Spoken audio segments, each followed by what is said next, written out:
이제 하나님 말씀 보겠습니다. 창세기 46장 1절부터 4절까지입니다.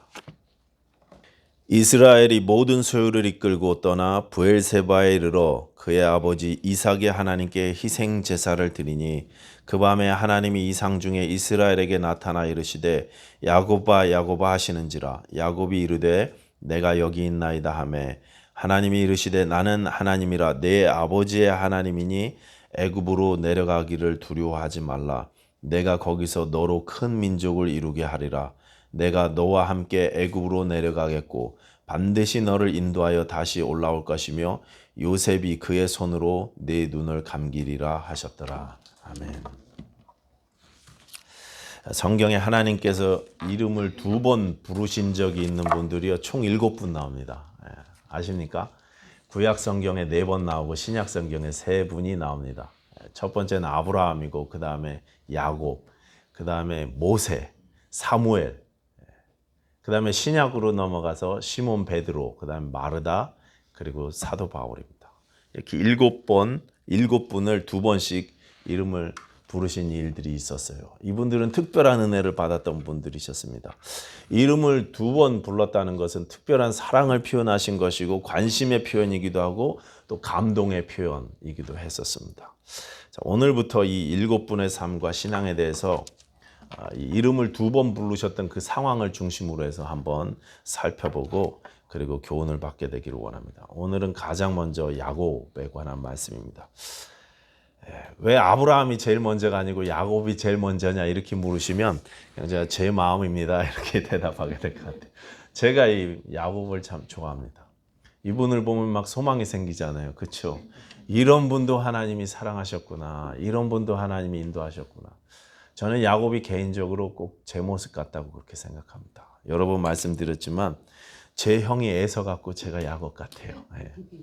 제 형은 저를 에서 같다고 생각할 거예요. 자기가 야곱이라고 생각할 건데 어쨌든 저는 개인적으로 그렇습니다. 야곱이 참 이렇게 끌리는 면이 많은 분이세요. 그래서 야곱을 먼저 시작하기로 했습니다. 먼저 이 야곱의 나이를 한번 좀 생각해 보려고 하는데요. 야곱이 몇 살에 돌아가셨냐면 147세에 돌아가셨습니다. 147세까지 사셨고 애굽에 내려갔을 때 연세가 130세였어요. 바로 앞에 서서 내 나이가 130입니다. 이렇게 고백하잖아요. 그러니까 애굽에서 총 몇 년을 사셨냐면 17년을 살다가 돌아가셨습니다. 자, 이 내용하고 요셉의 나이가 다시 상봉했을 때 한 39살쯤 됐죠. 39살 된 이 요셉의 나이하고 비교하면 야곱이 요셉을 낳았을 때 연세가 한 91살 정도 되는 것입니다. 그렇죠? 39을 빼면 그래요. 돌아가셨을 때부터. 91살인데 요셉을 언제 낳냐면 바단 아람으로 피난 갔을 때 한 20년 다 찰 때쯤에 낳았단 말이에요. 그러니까 거기서 20년을 더 빼면 한 71살, 70세 전후로 해서 외삼촌한테 피난을 갔다는 이야기가 되는 거예요. 그냥 엄마 품속에 70년 동안을 사시다가 마마보이로 70년을 사시다가 그 다음에 바단 아람으로 도망갔을 때 연세가 71살. 물론 당시 사람들이 100살을 훨씬 넘겨서 사셨고 또 100년을 50년처럼 살았을 때이기 때문에 지금 나이로 바로 환원해서 생각하면 좀 느낌이 맞지 않지만 그래도 70이라는 나이는 적지 않은 나이였습니다. 그런데 성경에서 야곱의 처음 70년에 대해서는요 별로 내용이 나오지 않습니다. 그렇죠? 별로 내용이 나오지 않아요. 태어났을 때 이야기하고 그 다음에 엄마 품에서 자라서 뭐 부엌에서 요리했다는 이야기하고 형하고 아버지 속여 먹은 이야기 그런 이야기들만 나옵니다. 그런데 그 이후에 인생 후반기였던 70세부터 147세까지는 굉장히 많은 이야기들이 나오죠. 구약의 족장들 이야기 중에 가장 이야기가 길지 않습니까? 자세하게 기록되진 많은 일들이 있었습니다. 그 내용들을 대충 보면 70세부터 90세까지는 하란 외삼촌 댁에 있었고 그리고 거기서 결혼도 하고 이제 아이들도 낳았죠. 11남 1녀를 거기서 낳았습니다. 그리고 90세부터 130세 때까지는 가나안 땅에 돌아와서의 삶이었습니다. 거기서 막내 아들 베냐민을 낳았습니다. 40년을 가나안 땅에서 살았어요. 그리고 130부터 147세까지는 애굽에서 살았습니다. 자, 그래서 이 야곱이 부모로부터 독립해서 살았던 70세 이후의 후반기 인생, 지역적으로 나눠지는 이 인생, 20년, 40년, 17년의 인생을 우리가 야곱의 영적 상태에 비교해서 한번 생각해 보려고 하는 것입니다. 그야말로 이 야곱의 후반기 인생은요, 어디에서 사느냐에 따라서 이 신앙의 레벨이 점점 바뀌어가는 것을 우리가 볼 수 있다는 것입니다. 첫 번째로는요, 하란의 인생 20년인데요. 처음에 형을 피해서 하란으로 도망갔을 때 야곱은 베델에서 하나님을 만났었습니다. 아시죠? 돌베개 베고 그 잠을 자다가 하나님께서 주시는 꿈을 꿨어요. 아버지 이삭과 할아버지 아브라함에게 분명히 하나님에 대해서 말씀을 들었습니다. 여호와 하나님이 누구신지, 그 언약이 무엇인지, 장자의 축복이 무엇인지 들었던 이 야곱이 하나님을 체험하지 못하다가 도망가면서 베델에 가서야 하나님을 체험하게 되더라는 것입니다. 하나님을 만났습니다. 돌베개 베고 잠을 자다가 사닥다리 보는 꿈을 꾸면서 거기서 야곱에게 하나님이 축복을 약속해 주셨습니다. 네가 어디로 가든지 너와 함께 할 것이고 너를 축복할 것이라는 약속을 주셨습니다. 그랬더니 그 밤에 야곱이 뭐합니까? 하나님께 딜을 치잖아요. 거래를 하지 않습니까? 나를 축복해 주시고 평안하게 돌아오게 해 주시기만 하면 이곳이 하나님의 집이 될 거고 여호와 당신이 내 하나님이 되실 거고 내가 뭐 11조를 바칠 거고 이렇게 잔뜩 조건을 걸어서 하나님과 거래를 합니다. 하나님이 뭔가 나에게 주시면 나도 드리겠다는 것입니다. 그렇게 외삼촌 댁으로 갔습니다. 하나님을 만나기는 했지만 여전히 육신적인 삶을 살았습니다. 약속의 말씀을 받기는 했지만 세상과 똑같은 삶을 사는 것입니다. 그래서 외삼촌 댁에 가서도 이분이 하던 버릇을 못 고치고 막 속임수를 쓰죠. 잔머리를 굴립니다. 어떻게 해서든 재산을 불리려고 수를 쓰고 꾀를 내고 그런 쪽으로 아주 그냥 머리가 굉장히 발전해 있습니다. 삼촌도 그런 야곱을 또 속입니다. 두 딸들을 팔아먹다시피 시집 보냈고 품삯 약속을 여러 번 어깁니다. 온 집안이 사기꾼 집안이라고 해도 과언이 아닐 정도로 서로 속이기 쟁탈전을 벌였어요. 야곱이 하란까지 어떻게 갔습니까? 왜 갔습니까? 형을 피해서 도망갔습니다. 얼마나 급하게 도망갔는지 첫날 밤에 벌써 헤브론에서 베델까지 갔을 정도로 그 밤에 그렇게 빨리 도망가갖고 불이 얼마나 무서웠던지 그렇게 급하게 도망을 갔던 인생이었습니다. 그런데 하란에서 나올 때도 또 도망 나오는 거예요. 도망갔다가 도망 나옵니다. 외삼촌이 쫓아올까봐, 사촌 형제들이 쫓아올까봐 불이 나게 도망갔어요. 말도 안 하고. 그냥 급하게 도망가는 인생이 야곱이었습니다. 이게 야곱의 하란에서의 삶이었습니다. 평안이 있었을까요? 돈은 많이 벌었는데 평안했을까요? 기뻤을까요? 근데 이때 야곱의 모습과 같은 그런 신앙인들이 오늘날 우리 교회 안에 넘친다는 거죠. 예수님을 인격적으로 만난 것 같기는 합니다. 하나님을 만났다고 이야기합니다. 믿기는 믿는 것 같습니다. 그런데 오직 관심이 세상에 있어요. 관심이. 재산 늘리는 것, 돈 버는 것, 잘 먹고 잘 사는 것이 인생의 최고 목적입니다. 예수 그리스도의 제자로 주를 따르는 삶에 관심이 없습니다. 영혼의 열매를 맺고 하나님 나라를 확장하는 일에 관심이 없어요. 그냥 계속 세상적인 내 컨선만 있어요. 이것저것 다 신앙생활 합니다. 11조도 합니다. 열심히 뭔가를 합니다. 그런데 온통 관심이 축복, 세상의 축복만 있더라는 것입니다. 하나님의 뜻에는 관심이 없고 그러다 보니 내 유익과 내 이익을 위해서만 그렇게 살다 보니 쫓기는 삶이요 도망하는 인생이 되는 것입니다. 이 단계에서는요 믿는 사람이나 안 믿는 사람이나 삶의 모습이 거의 똑같습니다. 별반 차이가 없습니다. 믿는 사람이 안 믿는 사람보다 못할 때가 더 많습니다. 이게 하란의 인생이에요. 하란의 신앙이었습니다. 이게 야곱의 삶에서 최소 20년이었습니다. 혹시 우리도 이러지 않는지, 아직 이런 모습이 있지 않는지, 내 인생의 목적이 무엇인지, 내가 무엇을 즐거워하면서 사는지, 무엇에 열심 내면서 사는지, 무엇에 포커스를 맞추고 사는지 여러분 한번 우리 삶을, 우리 신앙을 점검해 보셨으면 좋겠습니다. 두 번째 야곱의 신앙 단계는요 90세부터 130세까지 가나안의 삶이었습니다.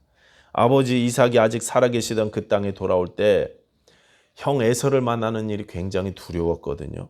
그래서 또 여러 가지 수를 썼지만 하나님은 두려움에 떠는 야곱에게 하나님의 군대를 보여주시죠. 마하나임의 은혜를 베풀어 주시고 그 야복강에서 우리가 잘 아는 대로 하나님과 만났어요. 직접 대면해서 씨름까지 했어요.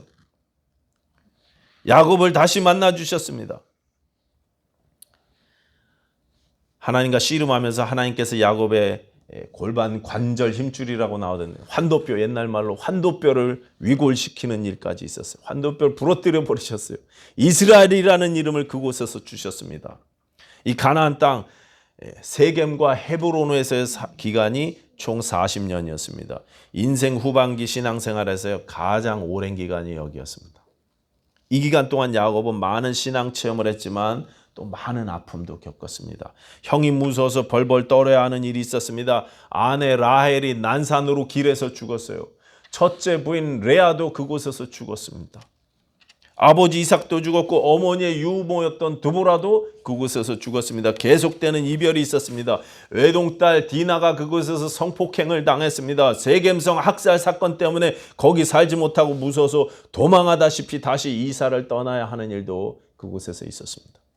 그리고 결정적으로 가장 사랑하던 아들 요셉을 잃게 된 사건도 그때 있었습니다.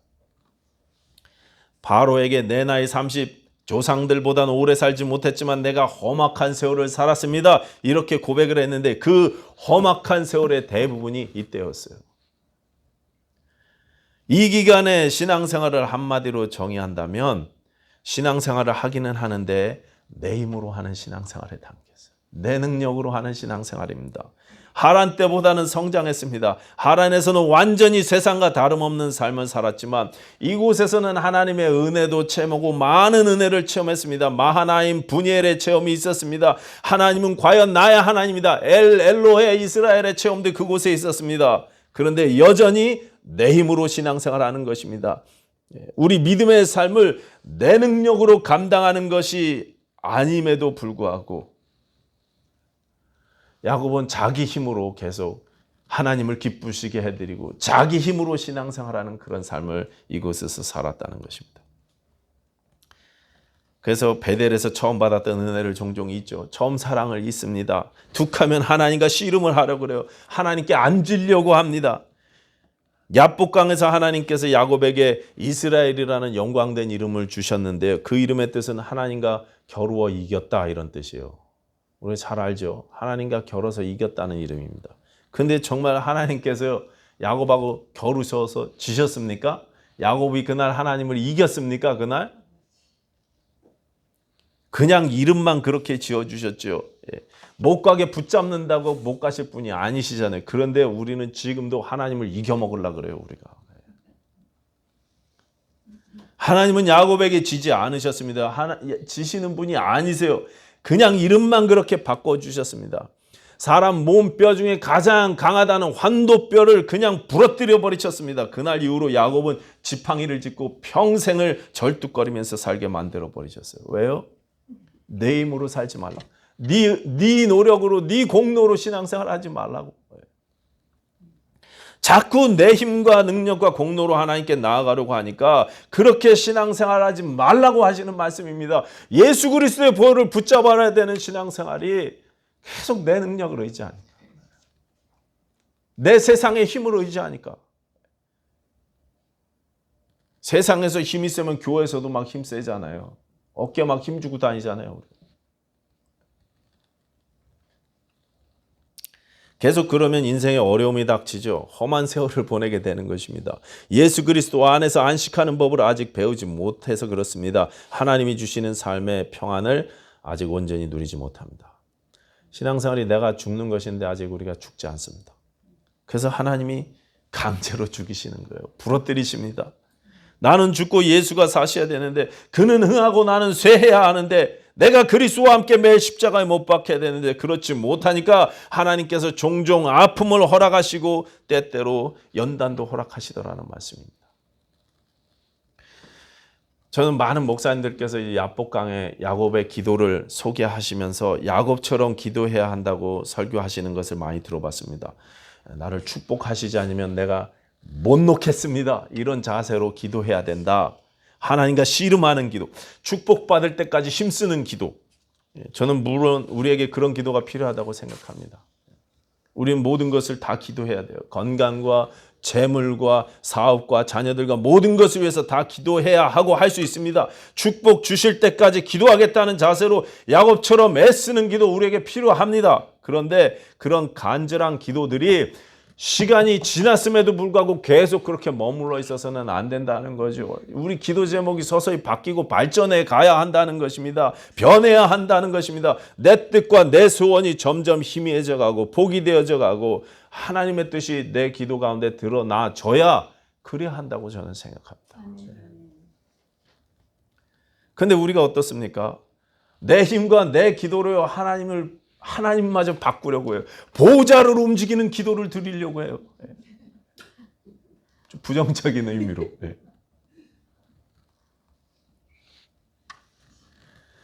막 주여 주여 막 부르짖어 갖고 어떻게 해요? 주시옵소서 그래갖고 내 뜻 이루어 달라고 그렇게 매달리잖아요, 우리가요. 그렇게 해야 하지만 그게 계속 그럴 수는 없다는 거죠. 하나님 뜻을 알아서 서서히 발전해 가야 되지 않겠습니까? 야곱과 똑같다는 거예요. 하나님을 이겨 먹으려 하다가 부러진다니까요. 제가 아는 분이 그랬습니다. 전에도 소개했지만 삶에 한이 맺히셔갖고 기도를 정말 열심히 하시는데 아들 삼형제를 위한 기도를 가장 많이 하시고 가장 열심히 하셨어요. 남편이 학교 선생님들한테 무시당하면서 직장생활 한다고 항상 기도 제목 1번이요. 큰아들은 선생님 만들어주세요. 선생님 만들어주세요. 하나님. 둘째 아들은 내가 노래도 잘하고 성가대에서 정말 아주 목소리가 너무 좋은데 가정이 가난해갖고 음악 공부를 못했다고. 둘째 아들은요 성악 공부하는 게 소원이세요. 음악가가 되는 게 소원이고 둘째 아들은 음악가를 만들어 주십시오. 항상 이렇게 기도하셨어요.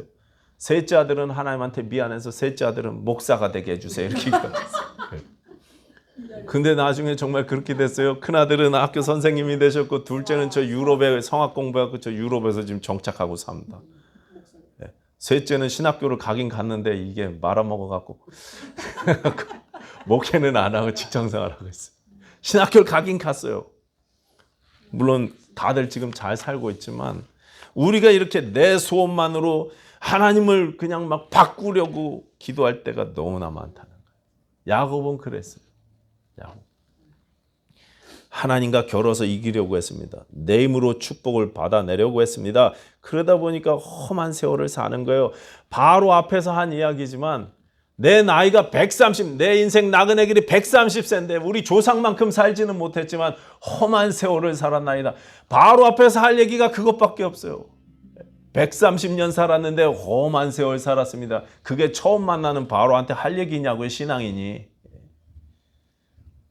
제가 이제 그 홍정길 목사님 좋아하는데 홍정길 목사님 은혜 남서울 은혜교회 개척하시고 그 장애인 사역하시느라고 너무 고생 많이 하셨어요. 또 북한 독기 사역하시면서 정말 오해 많이 받으시고 공격 많이 당하셨어요.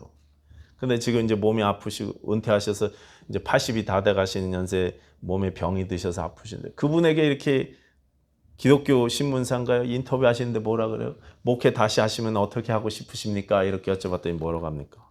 이제까지의 삶이 다 하나님의 은혜인데 하나님이 이제까지 은혜로 다 채워주셔서 목회하게 하셨는데 뭘 또 다시 합니까?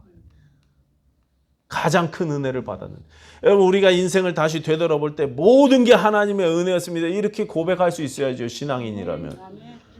그게 아니고 내가 험한 세월 살았어요. 나만큼 고생한 사람이 없어요. 신앙인의 고백이 아니에요. 왜 야곱이 이렇게밖에 고백할 수가 없습니까? 하나님을 내 마음대로 움직이면서 살려고 했으니 고생스럽죠. 고생스럽죠.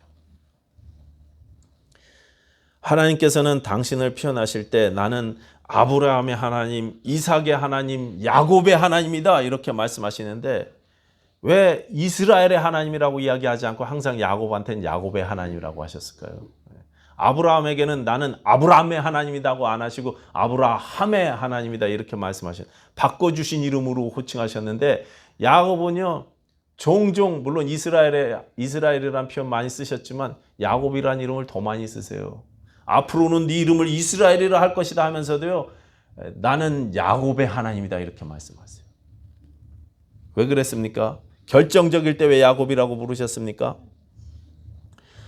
저는 혹시 이게 내가 하나님을 이겨먹으려는 이 태도를 하나님이 고쳐주시려는 것은 아닐까 이렇게 생각해 봤어요. 하나님과 겨루어서 이기려고 하지 마십시오. 우리가 죽어야 되지 않습니까? 순복해야 되지 않습니까?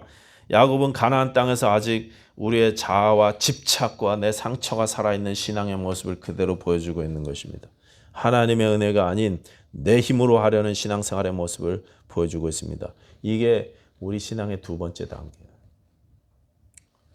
세 번째 단계는요. 애굽에서의 신앙인데 130부터 147세까지입니다. 이때는 드디어 하나님의 은혜로 하는 신앙을 배우신 것 같아요. 내 능력이 아니라 하나님의 능력으로 또 예수의 공로로 하는 신앙생활을 했습니다. 이제는 더 이상 도망가는 인생이 아닙니다. 바로 왕국의 정식 초청을 받아서 움직이기 시작합니다. 45장 뒷부분에 요셉이 보낸 수레에 타서 애굽으로 이주하기 시작했습니다. 더 이상 도망가는 인생이 아니에요. 모든 것이 물 흐르듯 잘 진행이 되고 다 잘 되어가는 것 같은데도 이때는 신중합니다. 하나님의 뜻을 구하기 시작해요. 그래서 오늘 보면 1절 보시기 바랍니다. 46장 1절을 보시면 이스라엘이 모든 소유를 이끌고 떠나 브엘세바에 이르러 그의 아버지 이삭의 하나님께 희생제사를 드리니 이렇게 되어 있습니다. 이제 하나님을 자발적으로 예배하면서 전에는 일단 내 뜻대로 저지르고 봤거든요. 내가 하고 싶은 대로 움직이고 봤거든요. 그리고 나서 하나님 채워주세요. 해결해 주세요. 이렇게 움직였는데 이제는 하나님의 뜻을 구하기 시작합니다. 이게 과연 요셉을 보러 애굽으로 내려가는 게 하나님의 뜻인지 아닌지 하나님의 뜻을 확신하기를 원합니다. 신중합니다. 그래서 예배를 했죠. 그 밤에 하나님이 나타나셨어요. 야곱아 야곱아. 2절 말씀이죠. 야곱아 야곱아 이렇게 부르셨어요. 그리고 3절 나는 하나님이라 내 아버지의 하나님이니 애굽으로 내려가기를 두려워하지 말아라. 내가 거기서 너로 큰 민족을 이루게 하리라. 내가 너와 함께 애굽으로 내려가고 반드시 너를 인도하여 다시 올라올 것이며 요셉이 그의 손으로 네 눈을 감기리라 하셨더라. 전에는 기도하지 않았습니다. 기도하지 않았어도 베델에서 하나님이 주권적으로 나타나셔서 약속을 주셨습니다. 그런데 이제 야곱은 하나님께 스스로 기도하기 시작합니다. 하나님의 뜻을 구하기 시작합니다. 전에는 내 마음과 내 뜻대로 해달라고 씨름하면서 기도했는데 이제 야곱은 하나님의 뜻에 순복하는 모습을 보이기 시작합니다. 또 전에는 예수 그리스도를 보여주는 삶에도 실패했어요. 야곱의 삶을 통해서 예수님이 드러나는 일들이 별로 없는 것 같아요. 그래서 야곱이 아니라 그의 아들 요셉이 세상에 예수님을 나타냈어요. 여러분 구약 성경 전체는 오실 메시아 예수님을 드러내는 책 아닙니까? 구약에 있는 신앙의 위인들 선배들이 다 자신들의 삶의 모습 한 자락을 통해서 예수님을 드러내지 않았습니까? 그런데 야곱은 별로 많지가 않아요. 그 아들 요셉이 자기 아버지를 이어서 대신해서 예수님을 엄청나게 많이 드러냈습니다. 창세기 37장 2절에 보시면 옛날 성경으로는 야곱의 약전이 이러하니라 이렇게 되어 있습니다. 요즘 성경으로는 야곱의 족보가 이렇다 또는 야곱의 역사가 이렇다. 이게 야곱의 히스토리다 이렇게 되어 있거든요. 근데 야곱의 약전이고 역사고 족보라고 하면서 그 뒤에 보면 야곱의 이야기가 나오지 않고 요셉 이야기가 나와요. 요셉이 메인으로 바뀝니다. 야곱이 실패했던 예수 그리스도를 나타내는 삶을 이제 요셉을 통해서 보여주시는 것입니다. 가나안 땅에서 살았던 40년 동안 오랜 세월 신앙생활을 하면서도 실패했던 예수 그리스도를 증거하는 삶이 이제 애굽에서 요셉을 통해서 실현되기 시작하는 것입니다. 믿음으로 걸어가는 삶, 예수를 증거하는 삶, 하나님의 은혜로 사는 삶, 이게 야곱의 마지막 단계였습니다. 그런 삶은 평안하죠. 그래서 야곱의 마지막 17년은요 축복 이야기만 나와요. 축복 이야기만 나옵니다. 자식들을 위해서 기도해주고 축복의 예언을 나눠주시는 말씀만 나와요.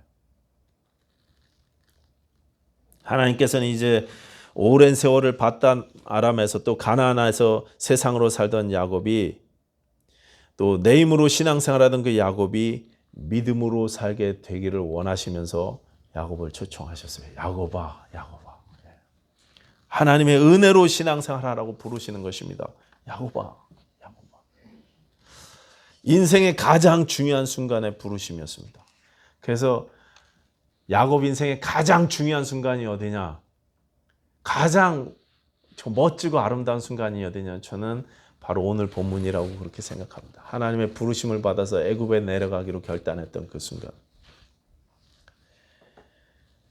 이름을 2번 불리우심 받은 7명 모두가 가장 중요한 순간에 이렇게 이름을 2번 부르셨어요. 하나님께서. 인생의 가장 중요한 순간에 하나님께서 부르셨습니다.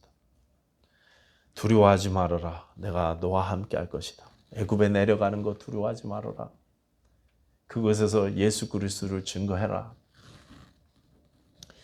여러분 혹시 하란에서의 야곱처럼 신앙생활을 한다고 하면서 내가 불신자들과 똑같은 삶을 살고 있지는 않습니까?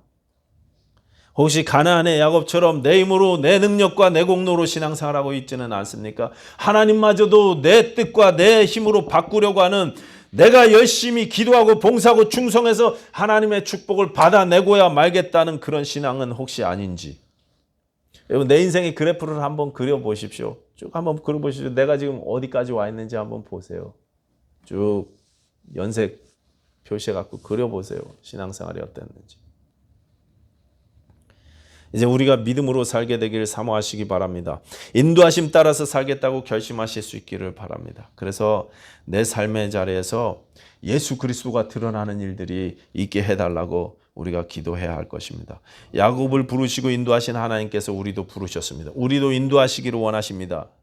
신앙의 마지막 단계까지 성장하게 되기를 원하십니다. 그래서 항상 기도하며 하나님의 인도하심을 구하고 믿음으로 하루하루 걸어가시는 저와 여러분들 되셨으면 좋겠습니다. 기도하겠습니다. 하나님 아버지 감사합니다. 우리 인생의 고비마다 단계마다 하나님의 뜻을 구하게 하시고 하나님께 순복하는 모습들이 우리 가운데 있게 하여 주시옵소서. 그래서 우리의 삶을 통해서 예수님을 증거할 수 있는 그런 믿음의 사람들 다 되게 하여 주시옵소서. 예수님 이름으로 기도하였습니다. 아멘.